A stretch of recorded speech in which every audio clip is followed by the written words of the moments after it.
Hey guys, welcome back to Star Wars Timeline. My name is Ben. Today I'm here to interview the director of the award-winning fan film Saber-Comped Premonition. And it's a film that came out late last year, and it's, as of the moment of recording of this video, it has over 816,000 views. Guys, you will see the link to the description of this video down below. Please go check out the film, support Max. Max, how are you? It's really good to have you. How's your day going? I'm doing great. Thanks for having me on. I really appreciate it. Likewise, I believe we're 2 hours apart, right? Yes, it's about 2:30 my time, so. Yeah, I'm here in the East Coast. Guys, if you hear some sirens in the background, this is Manhattan saying hello. It's really hectic here. But we're here to talk about this awesome film, which I recently saw. I love checking out Star Wars fan films, or fan films in general. I think it's a really awesome genre that is not getting highlighted enough. But first, I would like to start with start with general ideas. Just talk about yourself a little bit. Could you please introduce what do you do professionally? What are some of your hobbies? Anything you'd like to mention? Yeah, so my name is Max Jordan. My main professional job is a visual effects artist. That's kind of where I got my start professionally in the film world.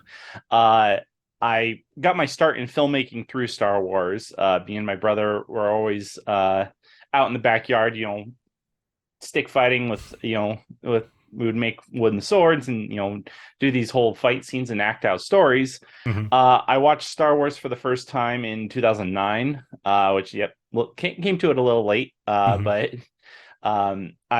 it was mostly a Phantom Menace that specifically the end fight with Darth Maul and the duel of the fates that just kind of like exploded my brain. And from then on, I would just we had a little camcorder. We would, just stick it on a tripod, film our fights. And then a little part of me was like, can you how do you put the effects on? And back then there was no software for free, like there is now to do that. So I was finding these random, obscure softwares to try to do lightsaber effects. They were really crappy, but it kind of sparked my love of filmmaking. And then I think a year later, I think it was about in that transition from 2009 to 2010, I found Saber-Comp, which at the time it was called the lightsaber choreography competition. And I watched it. At that time it was going on for 9 or 10 years. I can't remember.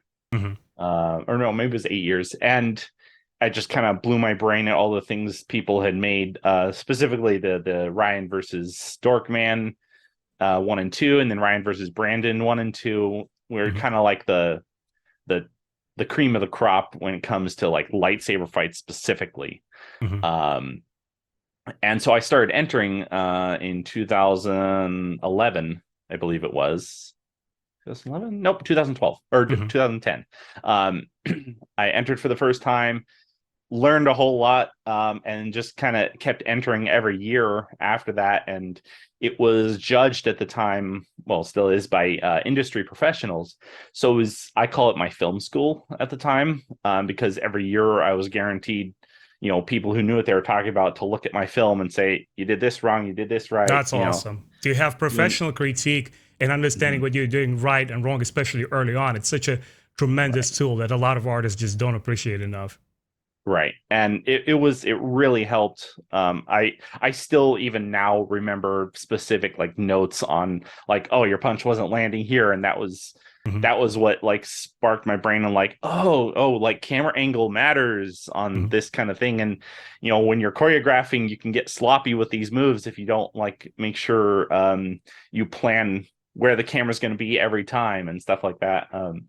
And so I just entered from there, and then got specifically into the visual effects world through lightsabers, and then kind of got hired on in a production company doing visual effects, and then went freelance a year after that. And I've been doing that. So in that sense, Max, you're not extremely unique, right? Because so many world-renowned filmmakers, including James Cameron, credit their entire careers to what George Lucas created, and he himself in turn credits work that came before him that influenced him to create Star Wars. So we all arrive at it from different avenues, from different walks of life, and sometimes Star Wars influences us, or sometimes it's something else, right? But generally, I assume you're a big possibly fan of general science fiction and fantasy. Do you have like other popular TV shows or books that you enjoy? Like, what's in your circle of interests? Well, I mean, we'll start at the first of the art forms like that I like in that world, and books. Mhm. I mean, putting aside some of the Star Wars books, which I love, especially like all the Timothy Zahn books. Those Mhm. are my all-time favorites. But if we're talking like other than Star Wars, um, I would say I loved the and a lot of what I love book wise is more into the fantasy world than sci-fi specifically. Mhm.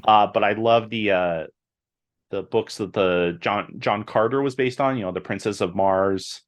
I was And literally just thinking about it. I'm gonna say it. I'm gonna mention it, and here you are. Like our minds already aligned there. yes, I think I came to those series after I watched Star Wars for the first time, and I was like, oh, this is what Star Wars, this is some of the ideas that Lucas based his ideas on. And Yeah. but yes, I loved all of those books. They were so visual, and I forget how old they were. Like they had the ideas in them were so advanced for when they were written.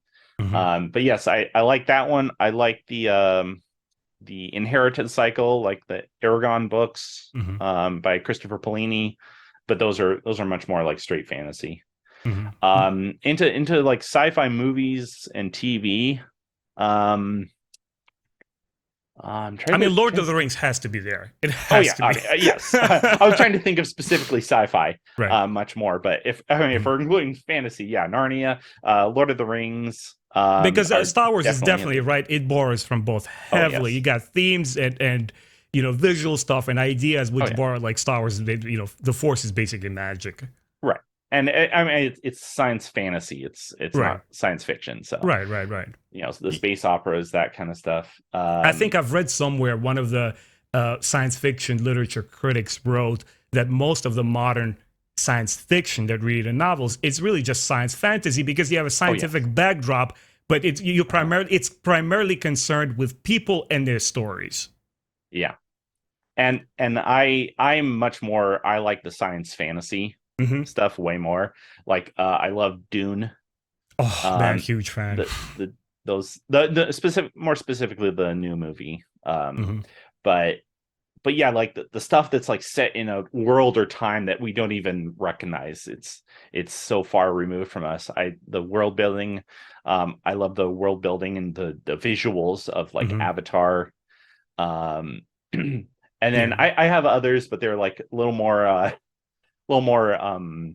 niche or like cult favorite stuff. Hmm. There's one science fiction movie I like called Pandorum. Hmm. I'm not sure if you've seen that one. No, I haven't.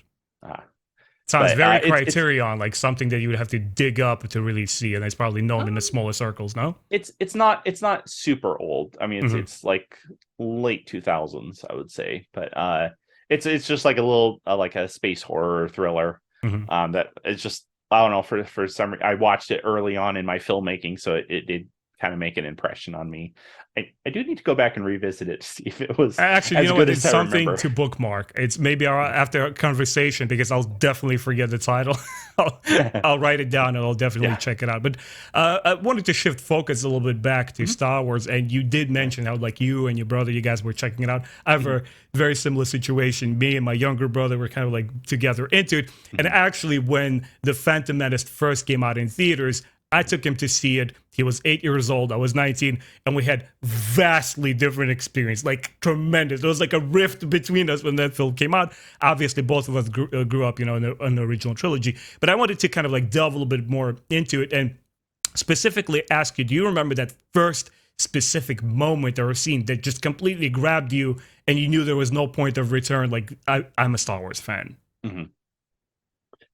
It would have to be the Duel of the Fates, like that that scene paired up with also like listening to the soundtrack, Right. because I was also really big into music. I still am at the in that I love music. I'm not a musical person myself, but I just love listening to it, and it really was that just like captured my brain.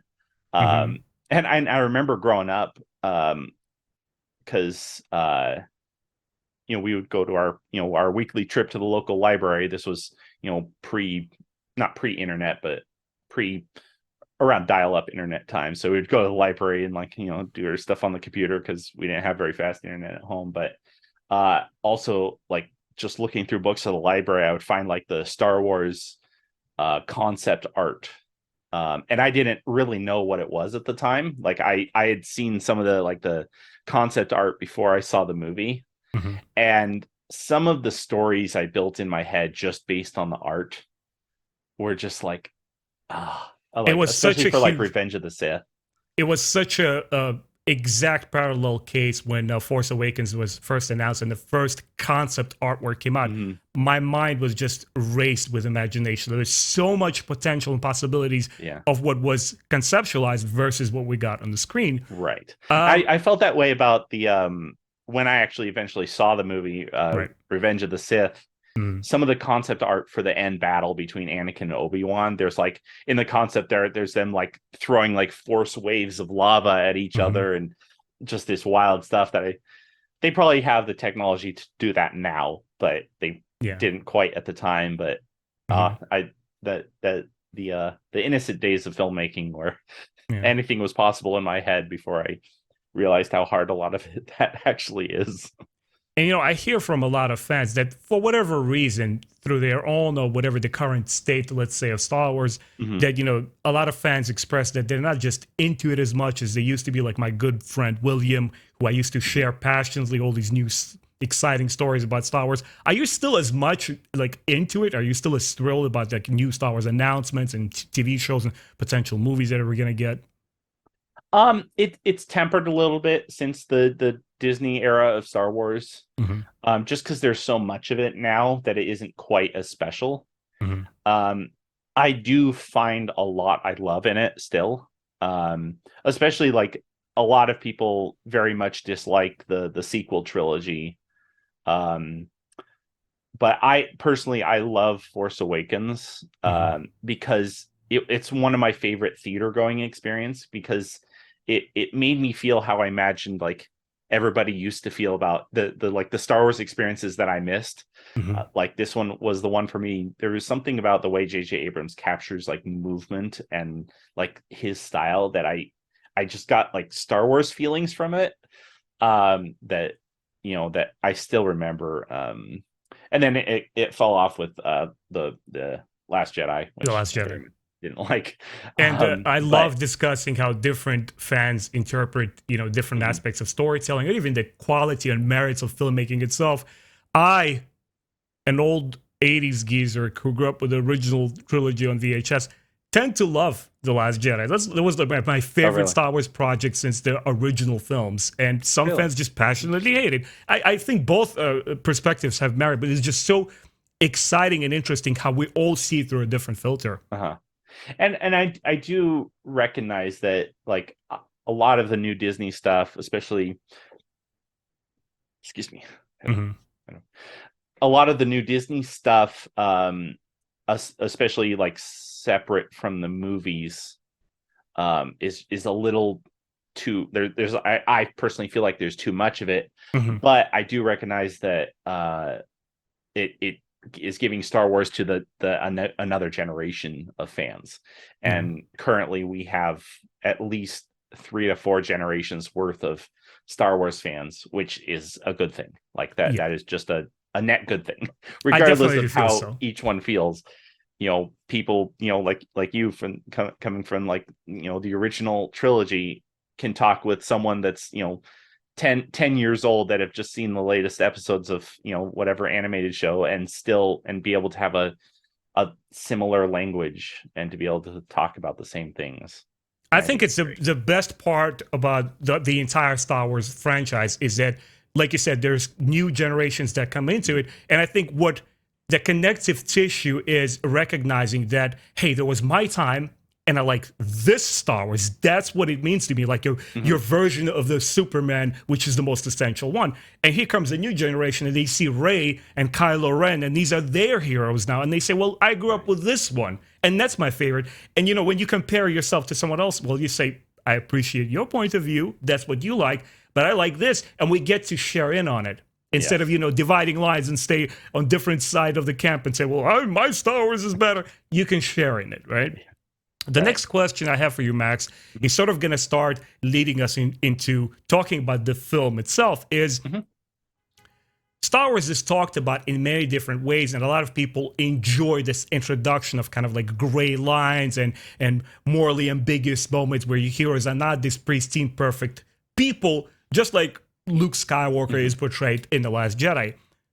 Yeah. Do you feel personally like, is your look at Star Wars a pure good versus evil tale, or you're the sort of fan that enjoys those moral gray areas? That's a good question. I would say, specifically if we're talking about Premonition, this latest one, my vision going into it was specifically to do good versus evil, to not necessarily play with like a fully gray Jedi, or like a Sith that's kind of on the line. I wanted like a villain and then someone who's good, which someone who's like a full Jedi can still be tempted, and you can still have those gray elements, but it's their choices that define them. And that was something I specifically wanted coming into this project. I tend to like a little bit more of the good versus evil, the black and white kind of stuff. There was a lot of those elements in the original films that they kind of shifted away a little bit from in the more recent stuff, which it does make for compelling stories, like a lot of the Gray Jedi, but sometimes I do like the little more clear dividing lines between the two, and the conflict between the two. I started personally noticing that, merging of lines and more deeper philosophical questions emerging from the expanded universe. The comic books and, Timothy Zahn books that you mentioned, the Dark Empire, famous comic book, right? With amazing illustrations by Cam Kennedy, which I also featured his art in my, on my channel, is that they really, threw the ball with it, and they were exploring these characters in a way that just the format of the film would not permit, right? Because you have 2+ hours to tell your story. You got the original trilogy. You got, obviously in the scope of the prequel trilogy, you get to see Anakin's fall, and that's the one that really tackles those good versus evil, movements in the story, and it shows you that the guy that you perceive to be this hero, this savior, ends up being this monster. So I think in that sense, also the prequel trilogy was the boldest. Another interesting question I wanted to ask you is, we do know, right, from recorded, documented materials that the term Sith did exist in the early versions of the script of the original 1977 film, A New Hope. But obviously the term never got into the films, and fans got what they saw on screen. And for 20-odd years before the prequels expanded that lore and gave us a deeper look into that universe, we just dealt with the Emperor and Darth Vader. And eventually from that, we emerge into this whole Sith culture. Right. The question I want to ask you, and I think it's going to relate to our discussion later on about your film, is, do you prefer when your figures on screen, be they heroes or villains, be shrouded in mystery, or do you enjoy the expansion of their lore and explaining on screen what they're all about? I'll do the answer that's that everyone loves. I like a balance of both. Right. I don't like explaining too much in the film itself.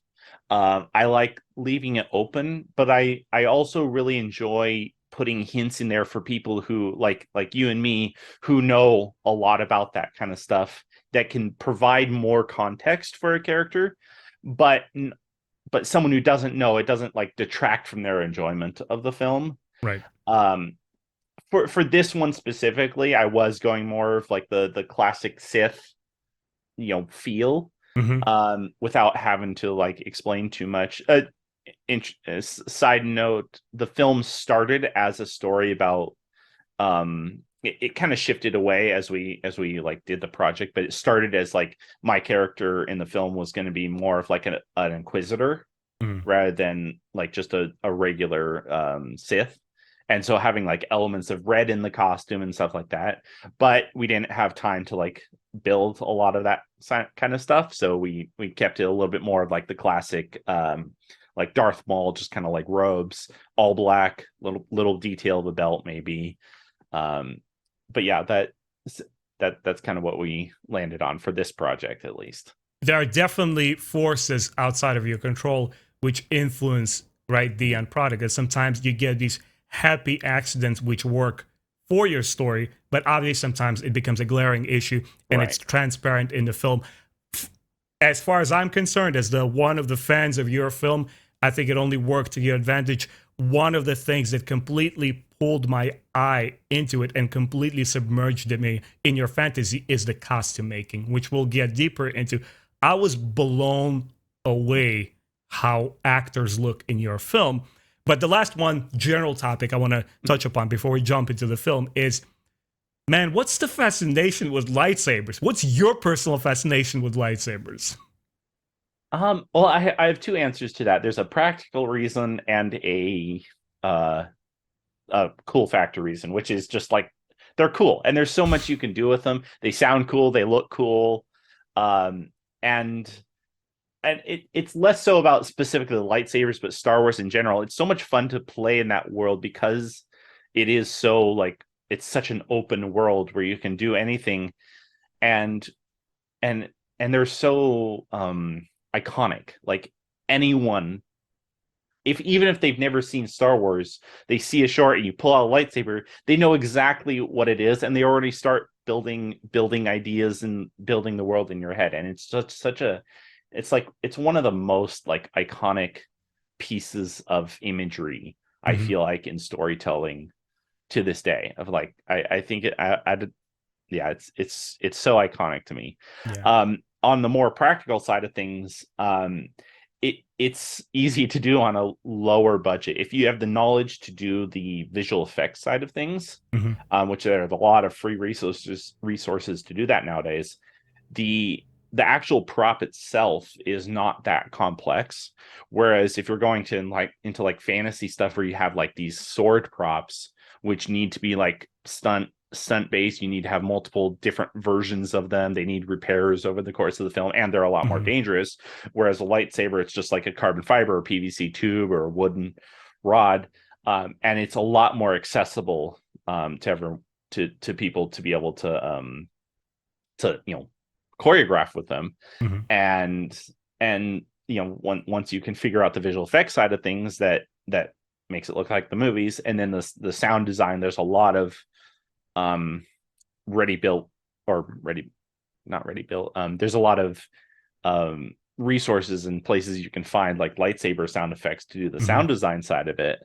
And whereas when you're going like regular swords, a lot more of that has to be custom made, from the ground up. And so I view them as a lot more, accessible to like lower budget beginning filmmakers. I really, really enjoy hearing this kind of like behind the camera filmmaker's perspective and why lightsabers are so cool. Obviously, I don't have the benefit of that. I've never made my Star Wars fan film. I always look at it, as a fan. But for me as a kid growing up in Russia with other, science fiction films, and obviously when you're a kid and you're into sci-fi, lasers are the coolest thing ever. Oh, yeah.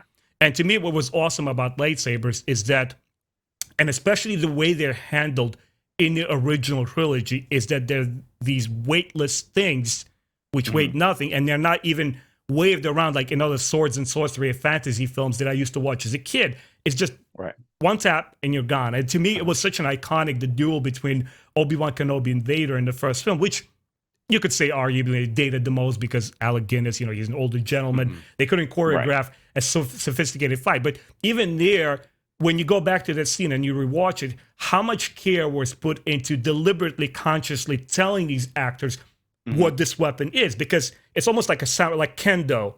I don't have to like swing this huge double, hand sword at you. Just one tap and you're gone. Right. That's what always excited to me, how they looked on screen. Yeah. But guys, we're now moving into the meatiest, juiciest part of our conversation. Please grab your drinks, get some popcorn. We're going to talk about the real stuff now, the film. Max, please tell me the first seed of an idea? How did you just wake up one morning and say, "Aha, I'm gonna make a fan film"? That's an interesting question on this project, because this was one of the usually I start a film with like a concept or an element, even if it's just like one move I want to do in a film. Um, and for a lot of my, I don't know if you've seen some of my previous fan films and stuff. Not yet. But I've added in like my staff lightsaber. That was something I had in one of my very first ones, actually. I was like, I haven't seen this yet. I'm going to do this one and see how that works. Or did it with weapons or a little concept. This one I started slightly more open-ended. I had a lot more things I wanted to play with. I knew I wanted to be in it. And I generally like playing the bad guy. So I knew I was going to be the bad guy. And then I had the idea early on. I really wanted my daughter to be in it. The little girl. And so I was like figuring out, okay, ways to like work her into the plot. Is she actually my daughter in the film, or is she like, someone else? And then my Lizzie, who is my sister-in-law, I was like, okay, I want you to be in it because we had the most time to be able to like choreograph the things together. And so I started with, it needs to be me as bad guy, Lizzie as the good Jedi, and then my daughter was going to be in it. Mm-hmm. And so it was definitely, we had several like story concept meetings of just like it was almost like character blocking. Okay, who's going to move here, here, here, and how, like, where does the story come into play with these like chess pieces we have? Because I knew I wanted to play with my staff again, because I really like choreographing with that, but I didn't want to use that the whole film, so it has to get destroyed halfway through for a reason. And then I knew I wanted to add in some Force stuff, because I haven't played with that a whole lot in my films, because honestly it kind of complicates things more than it helps. I imagine. So it yeah. was practical aspect of it first, and then you kind of overlap story with it and say, I want more than just a fight, which kind of leads me into the next question is, I read in the credits that, it's pretty much you're behind everything in this film, but Lizzie was also a big component of your film. I understand she helped with the story, she got credit for the costume making. What did you and Lizzie as a team, what did you want to show and tell in this film? What was the objective behind it? Well, we kind of started off with I like to play a big part of something I like in the Star Wars universe and in my larger stories, is as well as the ideas of like heroic sacrifice. I just really love that on screen. It you can play with a lot of like fun stuff and like heavy drama and tragedy and these kind of things. And so I wanted to do something, play with sacrifice a little bit more. But I didn't want to like have an ending that was like fully sad or fully, because I've done the sad ending before, and I wanted to do something different. So I knew I was gonna leave it on a slightly open-ended note that maybe they survived at the end. And we had brought on the idea early on of like Lizzie's character is running with the little girl, and that was something that was going to happen from the very, very beginning. And then we would just, me and Lizzie, her sister, who writes a lot of our stuff, would sometimes help, and then also my friend Caden Butera, who's kind of my creative collaborator on a lot of projects nowadays. We've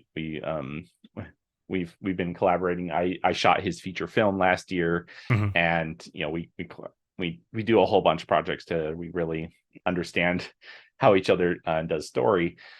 And so we would all just kind of sit down and play with, okay, so one of the things we played with early on was the reveal that there was a little girl, the child, was actually going to happen halfway through the movie instead of at the very beginning. But it complicated things, and plus the visual of them both running in the big environment was just like, oh, that's got to be in there. So we put that in. But interesting story. The idea of the premonition, of her seeing the future and knowing what was going to happen, even though it didn't play out exactly like she thought, that actually came on the second day of filming. Because we knew we had all the pieces, I just didn't know exactly how it was going to edit together.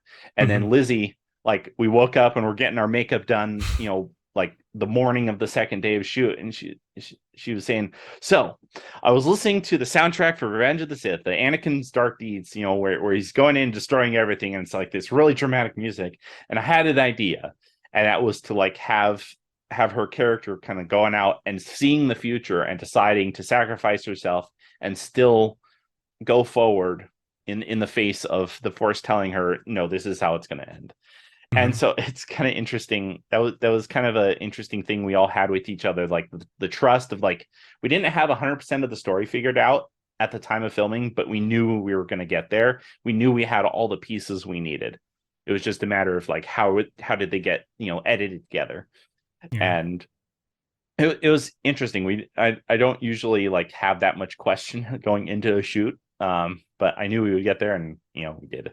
I think everything resolved fabulously because I was there for the duration of 5 or 6 minutes of pure footage of watching the film. I was in that fantasy. And the next topic I actually wanted to talk about is just the power of silent storytelling, because aside from a couple of lines where the female character tells the child, hey, hush, shh, quiet. There's not a lot of exchange or information, divulged. We don't know where they're running from. We don't understand what's the pursuit there. And for me, it immediately threw me into my Star Wars Expanded Universe literature world, where this is before Star Wars prequel trilogy was ever conceived. To me, Jedi were just these powerful people who rule through their wisdom, and they're being listened to, not through their becoming generals overnight and being world police. Like, it's the idea I never jived with. There's these celibate monks.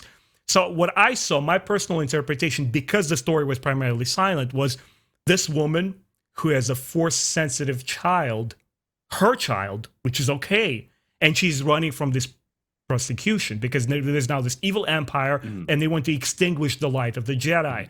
And, I'm getting this entire story, and I'm understanding that another person will see it something completely entirely different in that story. But I think all the elements, whether through conscious effort or through happy accident, they just culminated into this one effective short film.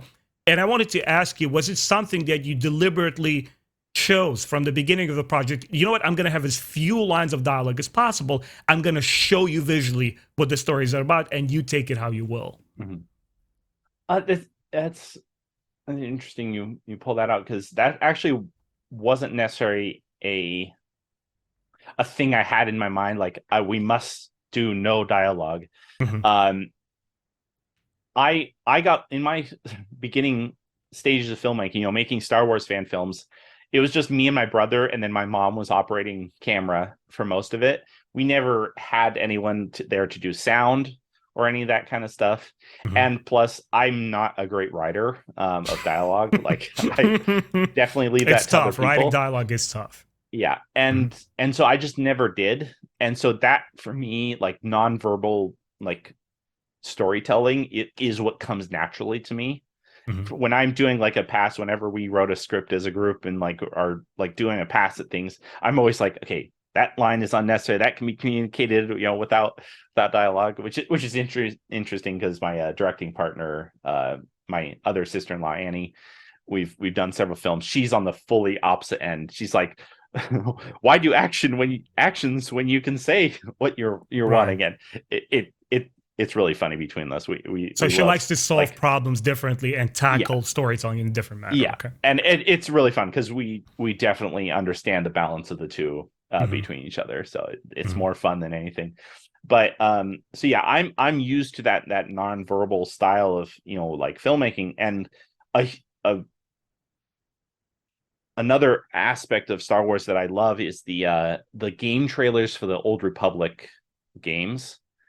Those done by so masterfully by Blur Studios. Hmm. Um, and every one of them except for the most recent one, um, With the are all Twi'leks like, in it, right? yeah, Hmm. yeah. Yeah. Other than that one, are almost solely devoid of dialogue in the film. They have voiceover, which as I've done voiceover before, that's fun, but they're almost all nonverbal, especially the one about the one with the two twin brothers, Yeah. and then the mother and daughter one are some of my like favorite like Star Wars content I've ever seen. Hmm. And actually the mother daughter one was kind of like some little inspiration for this one as well.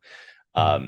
But so that's actually filmmaking that I love, and so it's kind of just like how I revert in my natural state of when I'm directing. It's just like, nope, it's all performance, it's all physicality and the fighting, um and that's just something I love doing. Now I see why you're a fan of the Dune movie, which I'm also a huge, huge fan of, and the book as well. And just like the book, the movie has a lot of subtext and storytelling in the images. In Mhm. other words, it's not just a pretty panoramic shot and like, look, I can shoot a film. Please be Yeah. impressed.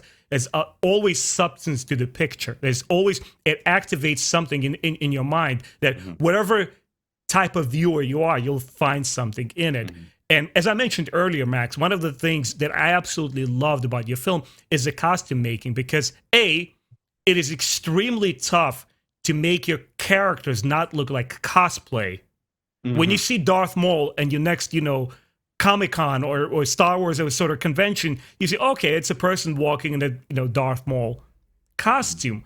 When I looked at you guys, first of all, you intimidated the crap out of me.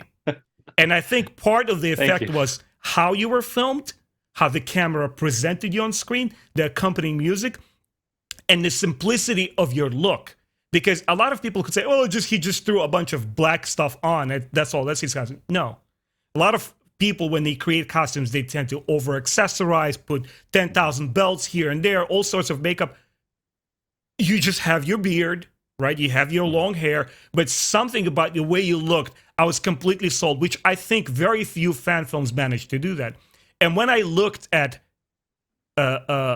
Lizzie as a Jedi, I'm getting inspirations from obviously the Asian film Kurosawa's, samurai movies, and yes, she's a Jedi, but it doesn't immediately you don't look at it and you say, well, she's just dolled up, super beautiful, super Mhm. sexy female Jedi. Every Star Wars fanboy wants to drool over. She's somebody who's powerful as well. She's somebody who's intimidating and capable. It just has as much of agency as this Sith Lord. So, how did you guys approach that look for the characters, the Yeah. custom design? Yeah, you pulled it out there, of us wanting something that very early on that so Lizzie and me kind of collaborated on the design of the costume, but definitely Lizzie was much more, involved in that, and then she built all the costumes. Mm-hmm. Um, yeah, kind of our thing going into it was we wanted to um lean into the original like actual Japanese inspiration of Star Wars, and of like the Jedi were sort of like samurai inspired, and a lot of like the early lightsaber work, is the two-handed like kind of katana kendo kind of stuff, but not like fully recreating it, but like having inspiration of that. And that was something that she really wanted to do early on. And then once I was like, yeah, the story is going to fit that, we kind of moved forward with that. My costume was actually definitely inspired heavily by Darth Maul's costume. There's a lot of similarities, except I have more of a robe than he does. Mm-hmm. His isn't quite like mine.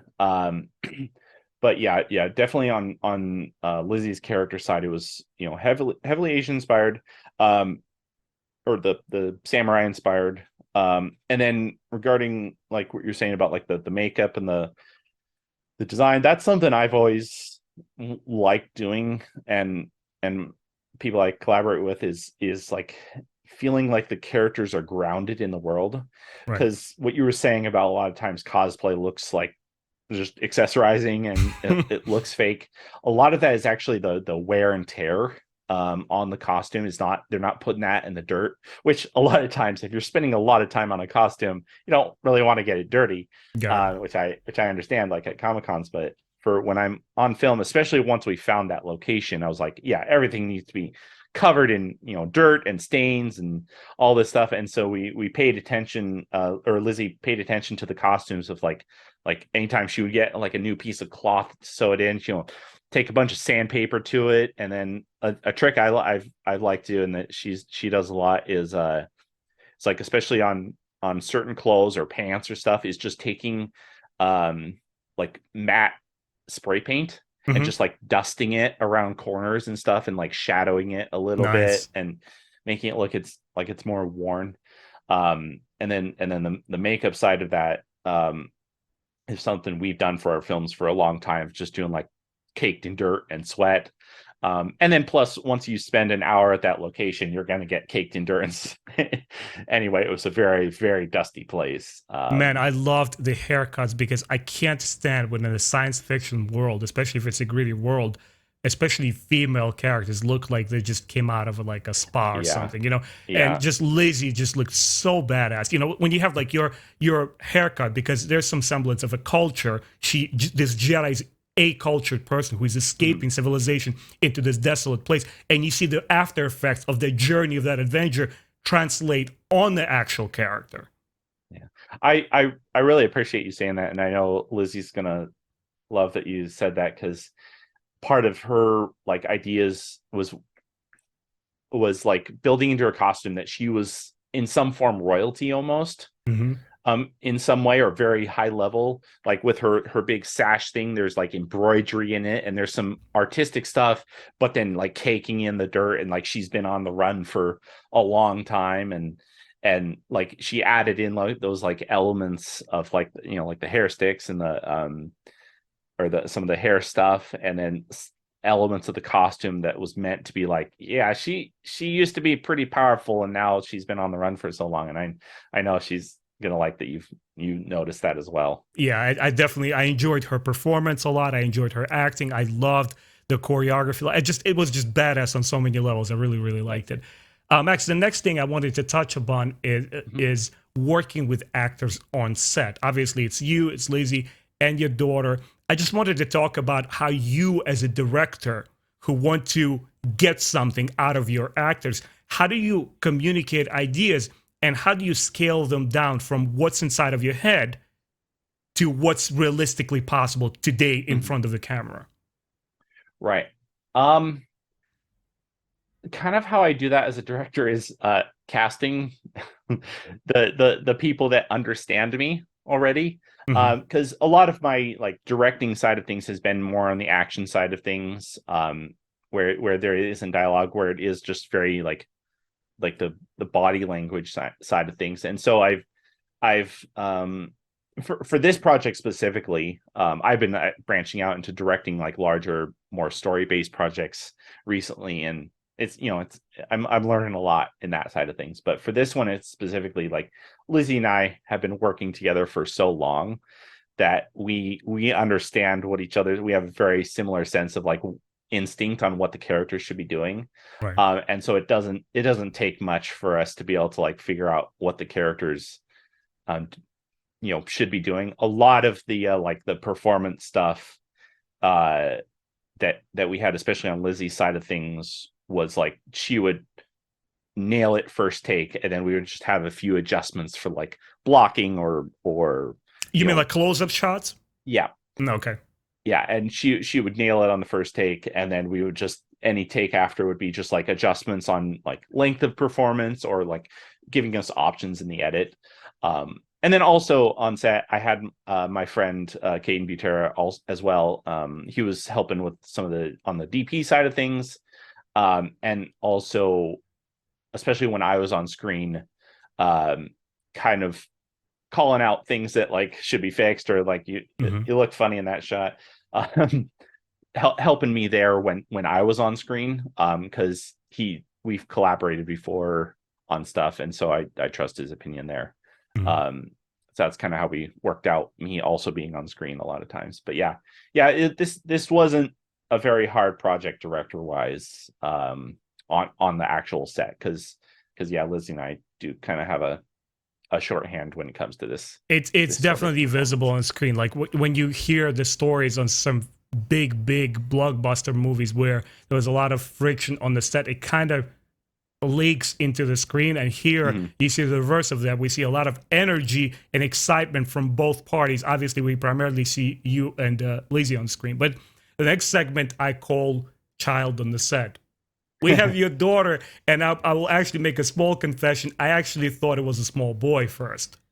Yeah, Because it's kids are right. interesting. I've had a few YouTube comments as well that Yeah, like confuse that, and she does have like a little shorter hair, but yeah, yeah. that's just kind of You know, interesting that that's maybe I what was people in see. that zone. One of my favorite Star Wars expanded universe books is called Children of the Jedi, where Mhm. Luke, in the aftermath of defeating the Empire, he's looking for these remnants of the Jedi. And I was just in that state of mind where it's mother protecting her son. This kid is bound to be a great Jedi somewhere in the future. Maybe I was in that state of mind, but also children, they're androgynous. It's kind of hard to tell apart. And she puts so much energy into it. She's like, shh. And you chose these specific cuts of the child's performance that really hit the right notes, which felt very convincing. And what I wanted to ask is, how did you plan before filming? How did you explain work versus play to a child? Like, what do you expect of her on the shooting day? Right. Well, that side of it, the explaining wasn't very hard because she loves Star Wars as well. That helps. And like yeah, she loves watching my short films, and she loves action and like Avatar: The Last Airbender Mhm. and all those kind of like the fighting and the like superpowers. Like she's always loved that. Uh, when I say always loved that, and she's only 4 years old, so you know. But so in the several months leading up, we'd like been practicing, okay, here's how you do a force push, and that kind of like, and one of the biggest things we taught her was like how to do like the serious face, like the furrowed eyebrows, Okay, because okay. she's such a happy little girl, and she like has so much fun with doing it that she would grin almost the whole time when we were like playing around, Right. which didn't quite fit what we were wanting. So yeah, we mostly worked on her like doing the force push and like having like a frowny face, Mhm. um, with her. And then once we got to set, when she was in her costume and stuff, and I've built her like a little lightsaber prop just for her own use around the house. So we brought that, and she was having like the time of her life doing it. And at that point, it was just like getting through many takes to Mhm. get her, Mhm. to do the right thing, line it up with blocking, because we also tried to do like that when she's holding the force out. We had that like dolly push in, so we had time some stuff there, but it definitely helped that we had like Lizzie is her aunt, so she knows her really Once well. again, Like that chemistry between people that you know and almost care everyone about. there on set Mhm. was like people she knew already, Mhm. which helped a lot. But it just came down to like just keep going. Let's get the smiles out, and then let's get that, and then there we would hit the time where it's like, oh, do we got to do it again? And and I'll have a gag reel coming out, sometime in the next few weeks, and I'll be able to show little bits of all the like the different versions of like the force push, or she was like, oh, there's a camera, and she would start showing off for the camera and all that That's stuff. fun. So I it think was those it was outtakes are always cool to yeah, watch. it was definitely adventure. But And the yeah, I child Jedi, Emily, got really her moment of glory in this film where there was a really interesting plot twist because A, you convinced me that this woman will die. She will sacrifice herself. But you also toyed around with the idea where Yoda very wisely admonishes the viewer in The Empire Strikes Back, where he tells Luke, uncertain the future is, impossible to see. So what I imagine will most surely happen by the end of the film, she will die. The child steps in and helps defeat this villain by distracting him. Was it something that just came as a last minute addition, kind of like, boom, here it is. It belongs in this part of the film? Once we had the idea of the premonition, like I knew from the very beginning, I knew Emily was going to stop me and save Lizzie at the end. We played around with different versions. Was she like actually going to kill me with like the force, or like push me back, or just like be just a brief distraction? Like, to the extent of what she did, there was kind of we had different versions, but I always knew she was going to come in there. Once we had the idea of the premonition, I knew that something I don't love it when people like see the future or see what's going to happen, and someone ends up in that vision probably dying or something. Just because of movies and stories, that they're probably going to change that in some way because they know it. And I've always liked the idea that the force isn't going to change. Your knowledge of it isn't going to change. And what the force showed, the fate was locked in. That was always going to happen. And how we kind of like played around with it in this was that like Lizzie's character just didn't see far enough. That's kind of where things cut off, and she thought that was the end. But she just like wasn't quite looking far enough, or she couldn't see far enough to see how, what happened there. That was something I really wanted to do, because I haven't seen that kind of thing before, and so I wanted to put it in there. As somebody who was raised reading classic literature like Jules Verne's books and so on. When I was a kid, my dad bought me like an entire library of world classics translated into Russian. And when you're sort of used to the formula, let's say, of classical storytelling, this happens to the hero in the beginning, this in the end, it was a culture shock to me when I came to live in the US. I was a 14-year-old kid. It was shocking to me that people would be upset if you told me the ending of the movie before they actually saw it. Spoilers. But also what shocked me was a lot of movies emphasized on a plot twist or shocking turn of events where you constantly have to guess. I'm like, why do I have to have a shocking plot twist in every movie, right? And sometimes, you put all your eggs in that particular basket as a filmmaker, and it misfires if it's not effectively told. Your whole movie, your whole story crushes under it. But in case of yours, it didn't dominate the story. It didn't drive you to that whole point. Oh, I gotta guess what happens at the end, because you're already invested in these characters. But by the time you get to the end, I was surprised, and I thought it was fitting. It just organically sticks to the rest of the story like one whole, piece. Yeah. Thank you. No, yeah. You're welcome. I think it's interesting you say that, because like that holds true with especially the prequel trilogy, but specifically Revenge of the Sith. Knowing that Anakin is going to become Vader makes the story far better, in my opinion. Right. Way more interesting. And if that would have been like hidden or a twist or something, it would, for me, it would just seem a little too conventional and a little expected, and just like, but the fact that Anakin is going to turn makes it, that much better. Yeah. And I think the Clone Wars series expanding that 3-hour movie into the 7-season show really, really takes full advantage of that. And I also think that in relationship to the sequel trilogy, obviously The Rise of the Skywalker is the biggest odd duck, I would say, in the entire Star Wars franchise. It's a really difficult movie to defend. It's very easy to love or hate. But one thing that I felt was very effective, which I was never a fan of resurrecting deceased villains. I never liked Shadows of the Empire from a story perspective as a comic book. Palpatine survived, but he did survive. But what I did appreciate about that film is that they don't beat about the bush about it. The movie starts, and right there, somehow Palpatine survived. It's a freaking space fantasy. Somehow, cloning, there's 10 different reasons you could explain it away. Just get along with the movie. Get along with the picture. I think it was one of the strengths of the film. Right. That it doesn't toy around with its ideas. Yeah. Max, the last big point I wanted to touch upon your film, and then I have a couple of crazy short questions before we wrap up. I wanted to talk about choreography, and specifically about this one detail.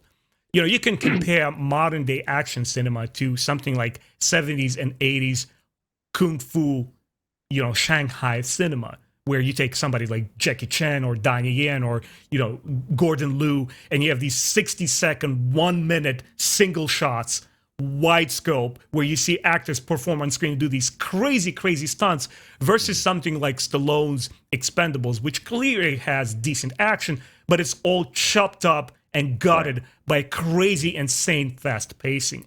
So I wanted to ask you how you approached your action, and how did you specifically resolve shooting close-up, hand-trapping scenes of the combat?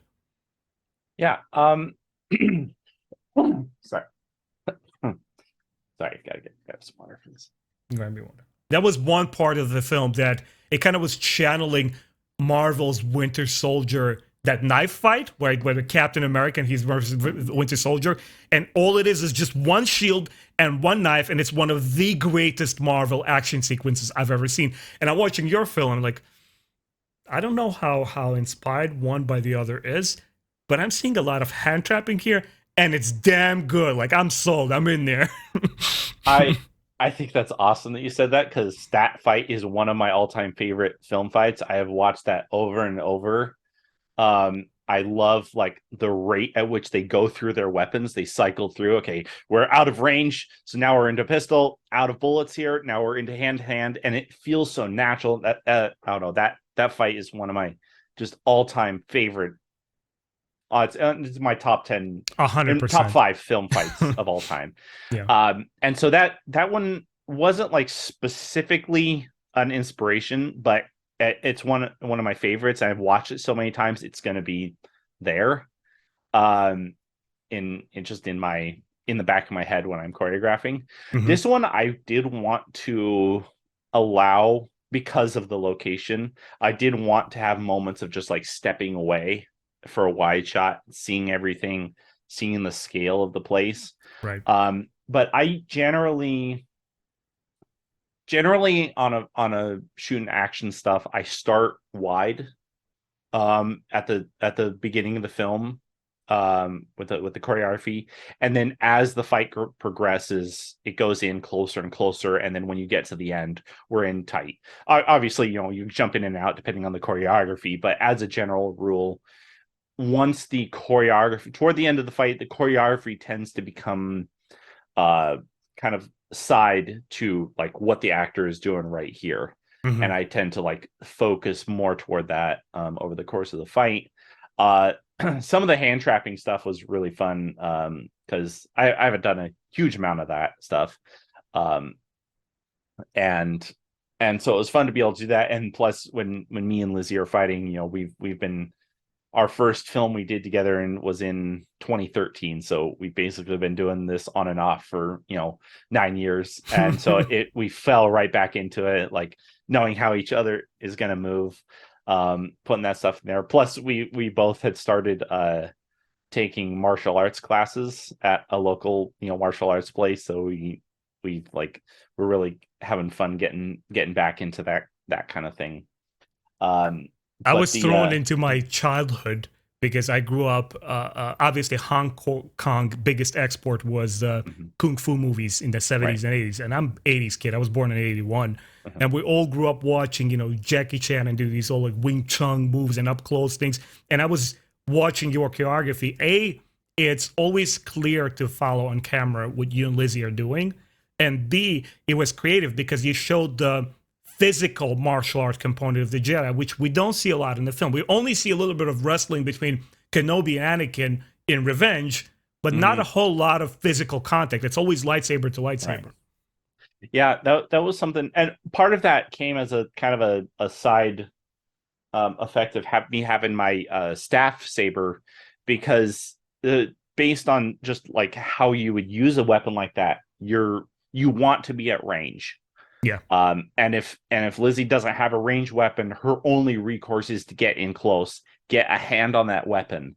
Like that's all that she has.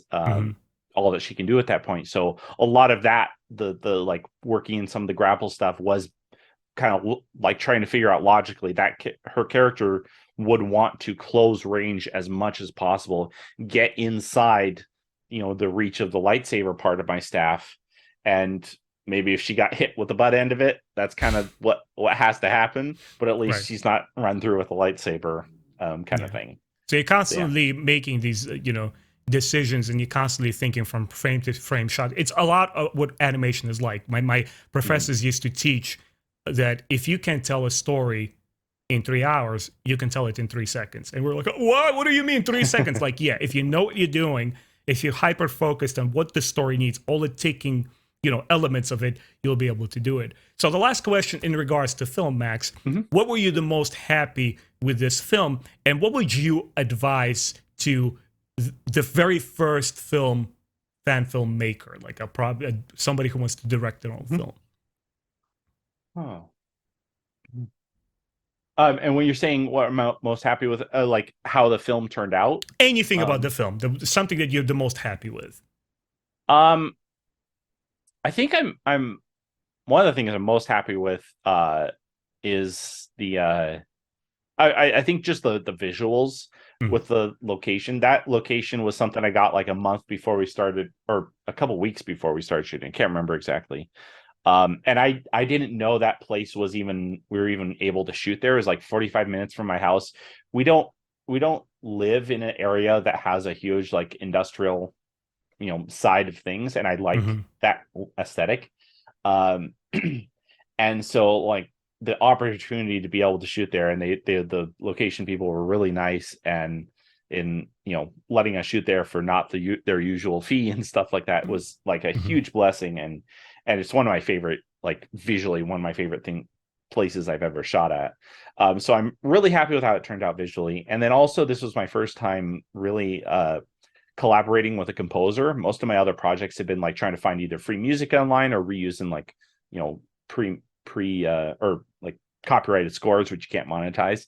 Right. But one of my best friend's brother, Rylan, who did the music, is had, fairly recently, gotten, gotten into composing. He had gone to college and everything, and he was really gung ho to get into this like Star Wars style, because he's a huge John Williams fan, and Hmm. he's always wanted to do that. And so like that process was a huge learning process. But I'm really happy with where we landed on that, and just having a score that like fits the the space and fits the idea of the film, and everything was really really fun and a new experience for me. Hmm.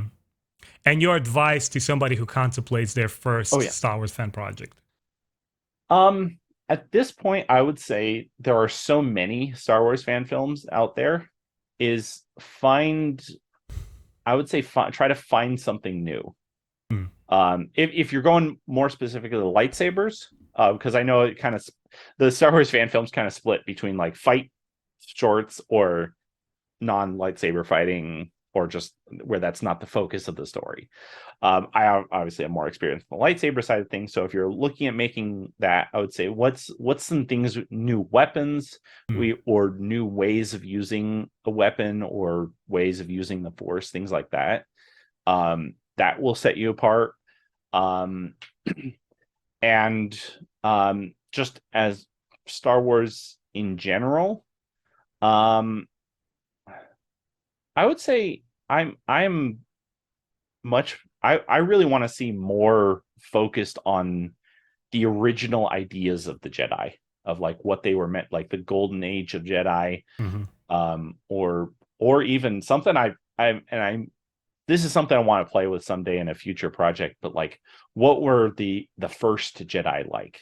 Uh, Back when they still had lightsabers that had to be connected to a power pack on their hip, and some of that, like the very early hmm. stuff, like what did their costumes look like, and all that Yeah. kind of stuff. That's something just on a like a story wise scale. That's something that is cool. Advice wise, I'm just like beginning filmmakers getting into that world. Um, it it definitely is. I see a lot of fan films, kind of like what you were saying, where everything's like really clean and it doesn't feel lived in. And that's something that like Lucas did from the very beginning, is like creating a world that looked like it had depth and looked like it was lived in. Right. It has a history Because behind it. right, and because like a lot of the sci-fi that came out before looked like cardboard walls, and it's it wasn't it you could tell that the set went to here and that's about it. And that was something that Star Wars did so well, is like feeling like it was a real world. Mhm. And so focusing on I guess it comes down to like production design for one, and then all the obvious things of the characters, and making sure they feel like real people, and and reacting how they would, even though they're in a sci-fi universe, they need to act like real people. Mhm. Yeah, that fantastical, realism that you're supposed to set up the parameters of your fantasy world, which Star Wars perfectly does, and then your characters need to stick by those rules, because if you break them, then you're gonna start looking like that cheesy fan film that nobody wants to watch. Like, Right. 2 minutes of that, I don't want to watch it. But if it's good, right, people will run to your film. But one thing I wanted to, another thing is, like, a lot of times, like for me, Star Wars kind of is about boiling things down to its core like point. And for this one was a mother and a daughter trying to survive, and the love between them, or the love of a mother for a daughter, is kind of like where the very core of my film, and figuring what that is for you, and then basing everything, especially if it's a short film, everything has to be around that and inform that. Yeah. When I was watching the film, I would say probably my favorite Star Wars story actually exists outside of the films. It's the original Tales of the Jedi by Tom Veitch, and later on continue on by Kevin J. Anderson, where they show those 4,000, 5,000-year-old Jedi, like you said, some of the earliest Jedi with their power packs, right? And Ulick Kelsdroma's journey from Jedi to fallen hero to the story of redemption is one of the most well-rendered, complete stories we get in Star Wars. And I was getting a lot of that in the film. That one, I actually haven't read. Is that book or comic? It's a comic book. It's from 90s, and it's a whole set of them. I don't have the hardcover here, but it's available now. It recently was actually republished by Marvel, called Details of the Jedi by Tom Veitch. Check it out. It's freaking mind-blowing. I'll have to, because maybe that we'll stop really rolling. awesome. I'll give you some directions where point you to where to get it. But thanks for talking to me. Before we just wrap up with quick, short questions, guys, thanks a lot for watching Max Jordan's film, Star Wars Premonition. I'll drop the links in the video description. Please go check it out. Support his channel. You're an awesome filmmaker. Are we getting part 2? Is there in the making some kind of... Probably not of Premonition. This was kind of like, I feel like I told as much of the story as I felt like should be told. Right. But subscribe to the channel. I'll be having, like I was saying, like the blooper reel will be coming out, not too long. And then I'm always making, or when I say always, I don't make it very often, but I do make short films and stuff like that. Some original content as well. And hopefully Disney will knock on your door and say, like, oh, wait, we have people who do deepfake Luke Skywalker, and we have guys over here doing amazing martial arts and laser, lightsaber fights. Let's hire him. But Max, are you ready? I have just these stupid 4 questions. Don't take them seriously. Answer them however you want, okay? Yep. All right, question number 1. In episode 1, The Phantom Menace, what defeats Darth Maul? Kenobi's skill or plot convenience? I will have to, as much as I love it, I will have to go down to plot convenience. I don't love how that fight ends. It's still a dope fight, though. Yes, the fight itself and like where it ends and where it goes is great. Yeah. Him backflipping over and Maul has to just stand there. Agreed. Question number 2. If you're a Jedi attending a rave party, is it ethical to wave your lightsaber around? 100%. It is? Yes. Oh. As long as you're just enough above everyone that you won't accidentally cut off a hand. All right. So as long as you're like watching your dancing podium, you can hold it about 3 feet higher with a force and just have it spin. And there you go. And God forbid you're not drunk enough to drop it on people. Oh yeah. Well, I mean, if you're a Jedi, you probably should. Oh, you can't drink. Yeah. Right. Unless you are the new High Republic sort of Jedi that do get to drink. Yeah. And don't buy any death sticks. Oh, okay. Question number 3. if James Cameron directed The Rise of the Skywalker, would Kylo Ren freeze to death to Celine Dion's music at the end? Oh, oh, I don't want to see that. That's No, not something I want in my Star Wars movie. that's not pretty. Nope. I'm gathering you're not the biggest fan of that film, Of The Rise of Skywalker. Yeah. I am not a fan of the ending, Hmm. where it went, but I think J.J. Abrams did as good as he could with what he was given, having to come after Last Jedi. Last Jedi. Okay. I felt there were two great films in there, which were unfortunately spliced into one. That is also I think it true. should have been split into two, like the Harry Potter, right? The final book is two films. Oh yeah. That Yeah, would have worked and yeah, that yeah. I have a lot of ideas and opinions about that we've been going long. So hey guys, this is my chance to invite Max over and us having actually a second podcast where we get to talk about Star Wars and just fanboy about it. I would love to, man. Okay, and the last question. You are in a famous steakhouse in Coruscant. Both porgs and Ewoks are on the menu. Which do you choose? Ooh. Oh. That's a tough one. I would probably go toward porgs because they're most likely slightly less sentient than Ewoks.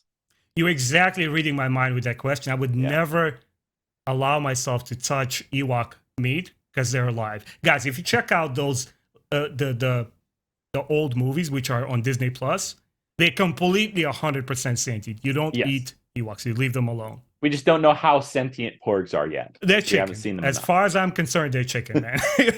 So you have my blessing. They taste like chicken. They are chickens. Yeah. Max, it's been a real pleasure. I think Thank you so have, much. in my humble opinion, one of the better Star Wars fan films I've ever seen. I'll keep reviewing them. If another Star Wars fan film comes from you, most surely I will review it on my channel. I actually would love to have you along, just sit down. And it seems like you have a lot of passion for Star Wars, and it seems like you have a lot to say about Star Wars. And I'm just happy you're channeling your creativity through short films. Thank you so much. Yeah, thank you so much for setting this up. I really appreciate it was really, really awesome. It was an honor to speak to you. Guys, once again, I'll drop all the relevant links in the video description below. Go check us out. Like this video, sub to the channel so you don't miss my future content. I will see you later. Take care, guys.